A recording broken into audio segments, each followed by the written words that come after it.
Salut mon frérot, moi c'est Fianzo, j'ai 21 ans, ça fait 5 ans que je fais de la musculation en salle, avant ça je faisais déjà du poids du corps et grâce à mes années d'expérience et d'apprentissage, je vais te partager aujourd'hui les 7 raisons de pourquoi tu ne prends pas de muscle. J'ai ici avec moi mon ordinateur, j'ai listé quelques points. Je vais te partager ce que moi j'aurais envie, si je revenais en arrière, j'aurais dû à mon moi du passé pour qu'ils perdent le moins de temps possible, qu'ils puissent progresser le plus vite possible et c'est parti. Alors, première chose que j'ai notée, tu sous-estimes l'importance de la nutrition. Donc ça a été une de mes grosses erreurs et c'est ce que je vois énormément autour de moi, même avec les gens que je coach, c'est que les gens prennent trop les choses pour acquis. Donc, faut comprendre que les calories, c'est le carburant que tu donnes à ton corps.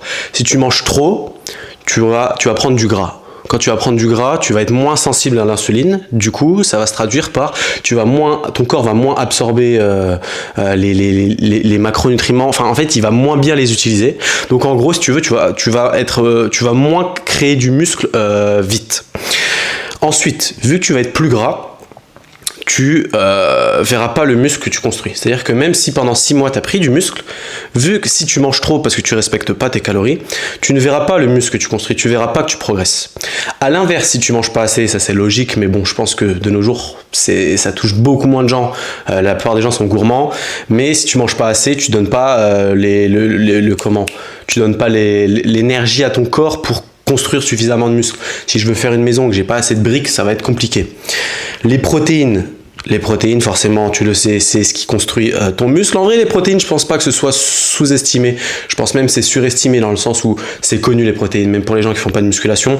Donc, faut manger assez de protéines. Ça, c'est une chose à faire, mais en vrai, ça c'est pas la chose en général qui pose problème. Les macronutriments, c'est énormément négligé. Les gens ils comprennent pas. Les gens mangent beaucoup trop gras. Ils sous-estiment les glucides. Les glucides, c'est vraiment ce qui va te donner l'énergie. C'est ce qui va construire t'aider à construire ton muscle, parce qu'il faut comprendre qu'en fait une prise de masse c'est quoi? Le but d'une prise de masse, c'est de manger plus de glucides pour avoir plus d'énergie à l'entraînement, pour du coup pouvoir créer plus de muscles. Donc tu fais pas n'importe quoi. Si tu fais n'importe quoi avec tes macronutriments, ça se répercutera sur ta composition corporelle et sur est-ce que tu vas réussir ou non à créer le plus de muscles possible. C'est notre but. Bien sûr, faut comprendre quand tu vas à la salle de sport, si tu vas à la salle pendant 5, 6, 7 ans, normalement, si vraiment tu touches pas les couilles, tu auras des résultats. Mais nous, on n'a pas envie d'avoir un physique ok dans 5 ans. Moi je sais que ce que j'ai pu avoir en 5 ans, si j'avais les connaissances que j'ai actuellement, j'aurais pu franchement l'avoir en 3 ans.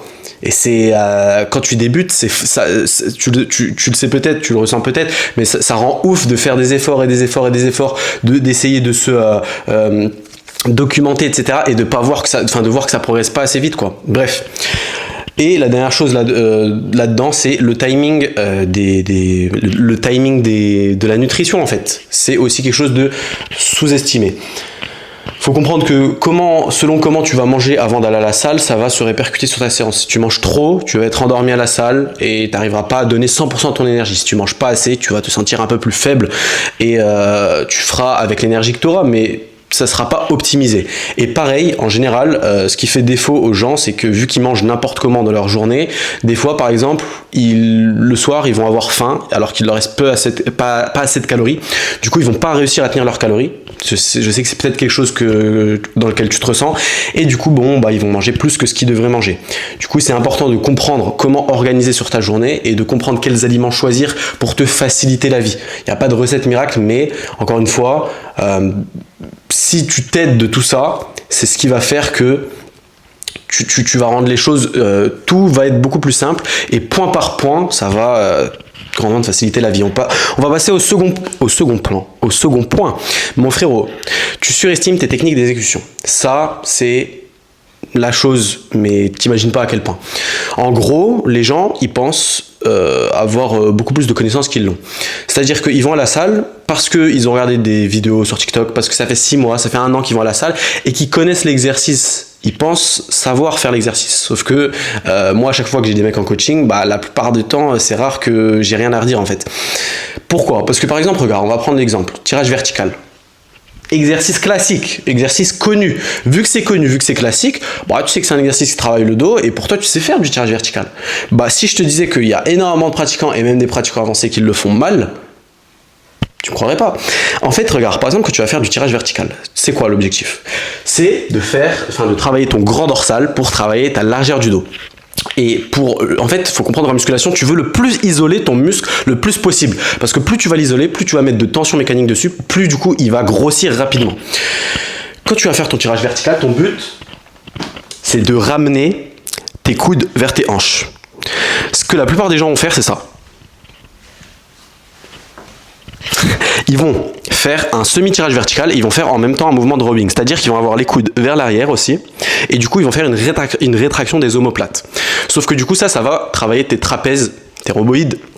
Et que du coup, admettons, je vais sortir une stat au hasard, mais d'isoler ton grand dorsal à 90% sur le mouvement, ça se trouve, ton grand dorsal, il va plus travailler qu'à 65%. Du coup, forcément, tu isoles beaucoup moins, tu mets beaucoup moins de tension mécanique sur ton grand dorsal. Du coup, tu vas prendre du grand dorsal, entre guillemets, et du dos, parce que si tu fais ça sur tous tes exercices, beaucoup moins vite. Et du coup, après, les gens, ils pensent des fois avoir un point faible, ils comprennent pas pourquoi ils prennent pas autant vite, mais en fait, c'est tout plein de choses qu'il faut comprendre que il y a plein de choses que tu fais pas bien comme ça. Et moi, une technique que je peux te donner, c'est ce que je fais avec mes élèves, c'est il faut te filmer. Sois pas timide, tout le monde s'en fout de nos jours, tout le monde filme, etc. Personne connaît ta vie, personne te calcule. Pose ton tel, même si c'est pas pour remettre sur les réseaux. Tu poses ton tel, t'essayes de te filmer pour voir ta technique d'exécution. Et moi, j'analyse les techniques d'exécution de mes élèves pour qu'ils progressent beaucoup plus vite. Parce que de comprendre après, et t'essayes de comparer, si t'as pas de coach, t'essayes de comparer ça avec des vidéos que tu peux voir de techniques d'exécution, et t'essayes de vraiment analyser, d'être objectif. Faut comprendre, faut mettre son ego de côté. Plus tu vas faire ça, plus tu vas progresser vite, et faut comprendre que du coup, parce que tu te fais chier à faire ça, tu vas prendre du muscle plus rapidement. Je vais pas m'étaler là-dessus parce que je pourrais faire une vidéo de 15 minutes là-dessus, mais c'est quelque chose, si vraiment ton but c'est de prendre du muscle rapidement, penche-toi là-dessus, mon frérot. Troisième chose, ton choix d'exercice est mauvais. Les gens ne comprennent pas comment organiser une séance. Et c'est pour ça que tu vois des gens, même avec des très bons physiques, parce que ça veut rien dire avoir un très bon physique, n'importe qui fait... qui s'entraîne 3-4 ans avec qui coche des cases avec de l'intensité, etc., il va obtenir un bon physique. Maintenant, c'est pas parce qu'il a un bon physique que ce qu'il dit c'est bon. Et du coup, des fois sur les réseaux, c'est tout ça, je te dis ça parce que faut pas se fier qu'au physique, et tu vois des pratiquants avancés te partager des séances qui n'ont aucun sens. Le choix des exercices, en fait, tu vois des gens faire des exercices doublons. Si par exemple pour le dos, tu vas faire un rowing T-bar, comme ça. Ensuite, tu vas passer sur la poulie et tu vas faire comme ça. C'est le même exercice. Après, tu vas faire un tirage bûcheron. Même exercice, quasiment. Ça travaille la même chose. Du coup, en fait, si tu réfléchis pas, t'as pas un bon choix d'exercice, déjà, tu vas pas optimiser, parce qu'en fait, il faut comprendre que ton dos, c'est pas juste le dos. Il y a plusieurs groupes de groupes musculaires au sein d'un groupe musculaire, tu le sais. Les pecs, tu as le haut, le milieu, le bas des pecs. Donc tu as tout intérêt à choisir des exercices qui vont travailler différemment. Et pareil, tu as des exercices, en gros, ce qu'il faut comprendre, c'est que tu as des exercices à forte tension d'étirement, des exercices à forte tension de contraction. En gros, il y a des exercices qui vont être plus durs au début du mouvement et des exercices qui vont être plus durs à la fin du mouvement. Et lesquels sont le mieux? Il n'y en a pas vraiment. Par contre, c'est mieux à tension d'étirement, mais les deux se valent. Par contre, ce qui est bien, c'est d'avoir des exercices complémentaires. Comme ça travaille différemment. Comme ça, tu prends plus de muscles et t'optimises tout. Tout ça, je te le dis parce que la plupart des gens, ils vont faire aussi beaucoup d'exercices et du coup, ils vont perdre du temps, ils vont être fatigués avec des exercices qui travaillent exactement pareil et du coup, ils brassent de l'air et ils perdent du temps. Je vais essayer d'aller plus vite parce que sinon je vais te faire une vidéo trop longue, mais là je te donne l'idée. Je vais pas rentrer dans le détail à fond de l'idée, mais les choix d'exercice la plupart du temps sont mauvais. Et quand tu comprends comment, en fait c'est de l'anatomie, tu vois comment ça fonctionne, tu comprends que déjà la plupart du temps tu peux réduire ton volume parce que tu n'es pas obligé de faire 1 milliard d'exercices pour travailler efficacement. Donc tu peux faire moins, mais tu peux travailler intelligemment en faisant des exercices que tu répartis sur ta semaine et qui sont complémentaires si tu veux. Bref. Quatrième conseil, tu fais trop de volume et pas assez de fréquence. La plupart des gens, c'est peut-être quelque chose que tu as entendu récemment sur les réseaux parce que ça commence un petit peu à être démocratisé, c'est qu'en fait ça sert à rien de venir par exemple à la salle, de faire 5 exercices pec avec 4 séries par exercice et de faire ta prochaine séance pec lundi, dans une semaine admettons. Pourquoi? Parce que ça va créer énormément de fatigue et tu vas pas progresser plus vite. Ce qu'il faut comprendre, ton corps, comment il fonctionne. Le but, c'est que tu arrives, en fait, tes premières séries, elles vont créer énormément de muscles. Et plus tu vas faire de séries, moins ça va créer du muscle. Par contre, plus ça va ajouter de la fatigue. Donc, ton but, c'est de travailler ton muscle le plus souvent. Idéalement, 2 fois par semaine, c'est déjà très bien. De faire un volume qui te permet de quand même détruire ton muscle, détruire tes fibres musculaires et prendre du muscle.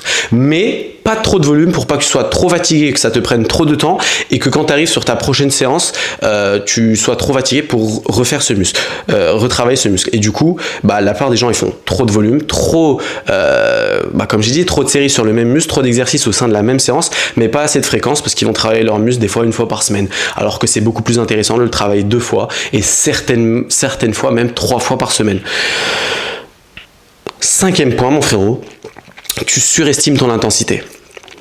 En fait, il faut comprendre, ça a été un petit peu la mode encore une fois sur les réseaux ces dernières années, les gens commencent à se réveiller, et encore, c'est que il faut, pour prendre du muscle, que tu ailles à l'échec.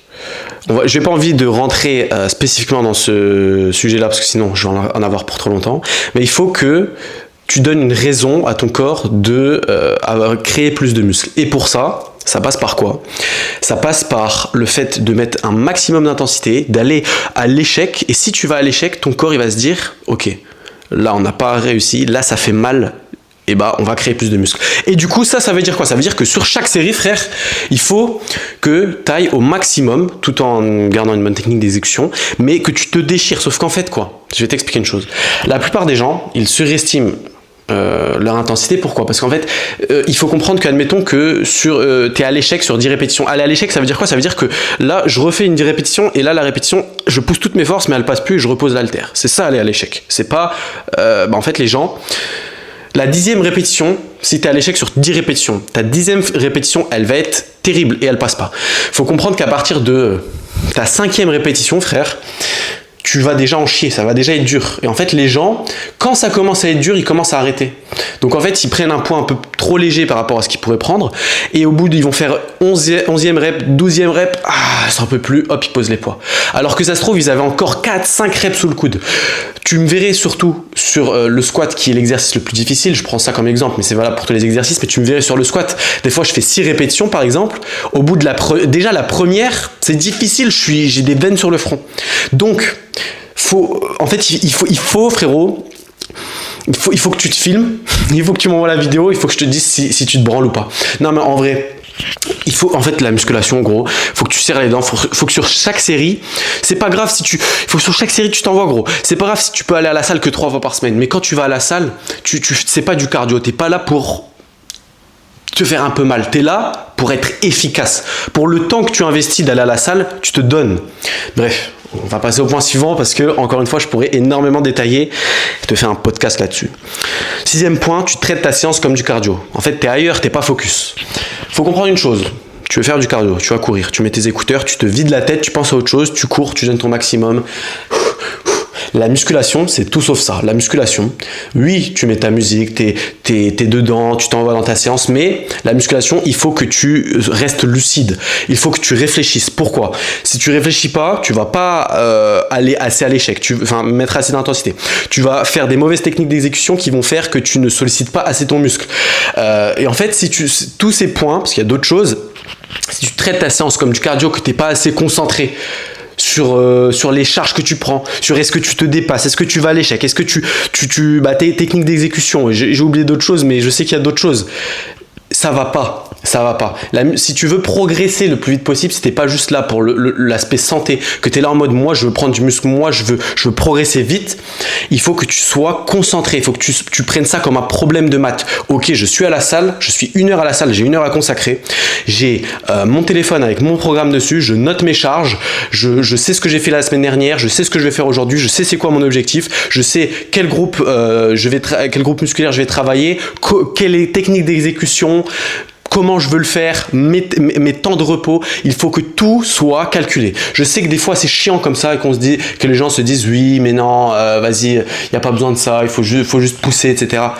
Soit, très bien, fais ça. Je te dis pas que ça va pas marcher, mais tu auras des moins bons résultats. Que tu le veuilles ou non, entre quelqu'un qui prend très au sérieux, qui fait les choses mathématiquement, et quelqu'un qui met ses écouteurs, qui parle avec son pote entre ses séries, qui respecte pas ses temps de repos, qui se pousse comme du cardio, mais qui va pas forcément à l'échec, qui a pas une très bonne technique d'exécution, qui essaye pas d'analyser ses mouvements, il y aura une différence flagrante. Les deux personnes ne vont pas progresser autant vite. Et c'est pour ça qu'après, tu verras les personnes dire « Ah, il est dopé, regarde comment il a progressé vite, etc. » Non, frérot. Non, c'est parce que cette personne, elle s'est beaucoup plus investie que toi. Voilà. 7e point et le dernier point, tu traques rien. Donc là, j'en ai un peu parlé. Tu sais pas si tu stagnes ou si tu progresses. Faut comprendre que de nos jours, on a plein d'outils qui nous permettent de progresser beaucoup plus vite et les gens les sous-estiment et ne les utilisent pas forcément. Donc, une balance pour se peser tous les jours à jeun pour pouvoir traquer ton poids et comprendre qu'est-ce qui se passe dans ton corps. Une balance pour peser tes aliments. Une application pour traquer exactement tes calories. Peu importe ce que tu utilises, mais traquer son programme pour traquer ses charges. Sur cet exercice, la semaine dernière, j'ai fait combien de répétitions avec quelle charge? Parce que quand j'arrive, du coup, je sais que je vais prendre telle charge aujourd'hui et je sais que je dois battre mon record de la semaine dernière et je sais que j'avais fait, admettons, 10 reps à 30 kilos. Bah, si tu notes pas, tu as peut-être oublié la charge que tu avais pris, ça se trouve, tu vas prendre 25 kilos. Et en fait, si tu pourras pas avoir cet objectif de te dépasser et de vraiment à chaque fois progresser. Si tu traques tout comme ça, tu peux voir là où ça bloque des fois. Ah bah, le mec, j'arrive pas à progresser, je stagne, ça fait des semaines et des mois que je stagne sur cet exercice, sur cette charge. Tu essaies de comprendre et tu mets des choses en place. Bref, là je t'ai déjà un petit peu donné plein de choses, mais le fait de tout traquer, ça te permet de faire les choses mathématiquement et quand tu sais comment analyser ces données, tu progresses 3 fois, 4 fois plus vite. 3 fois plus vite au moins. Et c'est pas des mythos tout ça. Bref, voilà mon frère. Je vais m'arrêter là. Je suis pas allé à fond dans chaque point de rentrer en détail, mais là déjà je t'ai donné pas mal de choses et j'aurais vraiment aimé entendre ça quand j'ai débuté. Ça m'aurait fait réfléchir et ça m'aurait fait prendre conscience parce que je suis parti d'une base, frérot, où j'avais une base absolument merdique. Je faisais 1m70, enfin j'ai plus la stat exacte, mais j'étais comme ça, physique de merde, skinny fat, aucun muscle, un peu gras avec du gras dessus. Je te mettrai peut-être une photo à l'écran. Et bon, j'ai pas le meilleur physique actuellement, mais ça c'est génétique. J'ai réussi à me bâtir un physique, je suis fier de moi, tu vois. J'avais un physique de merde et j'ai réussi à bâtir ça. Et si jamais j'aurais fait tout ça plus vite, que j'aurais appliqué encore mieux, bah, j'aurais réussi encore plus vite tout simplement. Et tout ça pour te dire que frérot, c'est possible pour toi aussi. Il faut juste que tu t'en donnes les moyens, que tu fasses tout ça. C'est comme, en fait, la musculation, je vais te parler une minute de plus, mais la musculation, c'est pris trop à la légère. Quand tu veux apprendre du piano, tu prends un professeur de piano, tu apprends le solfège, tu traites ça mathématiquement parce que tu sais que c'est difficile, parce que tu sais qu'il faut apprendre. La musculation, les gens, ils prennent un abonnement à la salle, ils sont pas coach, ils ont jamais vu, ils vont demander à leur pote qui a fait 6 mois de salle, et c'est bon, ils ont regardé quelques TikTok, ils pensent pouvoir faire. Non frère, sinon tout le monde serait musclé dans la rue, tout le monde aurait un super physique, c'est pas comme ça. Enfin voilà mon frérot. Si jamais tu veux passer en coaching avec moi, je te laisse m'envoyer coach sur Insta. Et passe une bonne journée.